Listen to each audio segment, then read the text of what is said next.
Episode 10, The Return. Love wins in the end. The Old Testament ends with a note of hope. Not a final conclusion, but an open door. After all the cycles of sin, suffering, exile, and restoration, the people of Israel find themselves at a critical point. The walls of Jerusalem were rebuilt, the temple is restored, and life begins again. But there is something deeply significant about this moment. It's not just about physical restoration, it's about a reconnection with God's life-giving design. You see, the Israelites had gone through a long journey from slavery in Egypt to freedom in the Promised Land, to the breaking down of that society in idolatry and injustice, and then finally into exile. But after all that struggles, after all that long sessions of wandering and separation, they have now been invited to return. And this return wasn't just about returning to a physical place, it was about returning to God's life-giving design for life. The final prophet of the Old Testament, who was Malachi, points to something even more significant. He leaves us with a promise, I quote, "But for you who revere my name, the Son of Righteousness will rise with healing in his wings," Malachi 4:2. Now this is a clear reference to the coming Messiah, the one who will bring true healing, true restoration, Jesus Christ.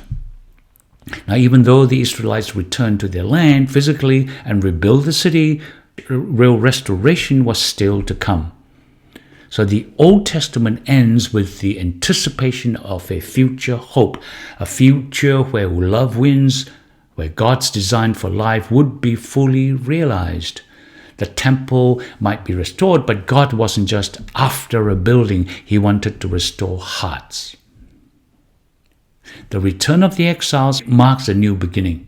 It's a fresh start, not in the sense that everything is now perfect, but in the sense that the people had learned the value of living in alignment with God's life-giving design.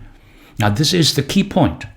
The return wasn't just about going back to the ways things were. It was about moving forward with a new understanding of what it meant to live in harmony with God's purpose, God's life-giving design. And for us today, this is the message we can take from the Old Testament. Life is a journey of return and restoration. We all experience times of disconnection, of feeling distant from God, from the peace and joy that He had intended for us. But the good news is that love wins in the end. God's ultimate plan is not to leave us broken, but to restore us, to align us back to Him, and bring us back to wholeness. Just like the Israelites, we too are invited to return to God, to reconnect with His life-giving design. The story of the Old Testament isn't a story of rules and failures, therefore. It's a story of love, a loving God constantly working to restore His people, to heal them and to bring them back into alignment with God's purpose. So from Genesis to Malachi, the story isn't about punishment at all. It's about restoration. As Israelites returned to their land, they had to relearn what it meant to live according to God's life-giving principles. And for us, it is the same. We've got to learn to return to God's life-giving principle. It means choosing to love, choosing justice, choosing mercy, and choosing humility. It's about choosing a life that works, one that is in harmony with how the world is created in the first place. The Old Testament ends by pointing forward to Jesus, the ultimate fulfillment of God's design for life.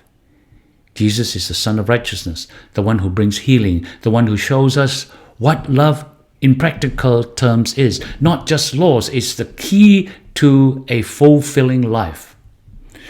So as we close out this series of Old Testament, remember this: God's design for life is a journey of restoration.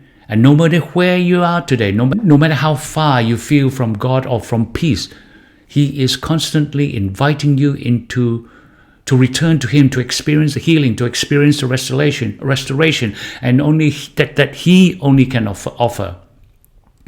And the beautiful truth is that love always wins, it always has, and it always will. Amen.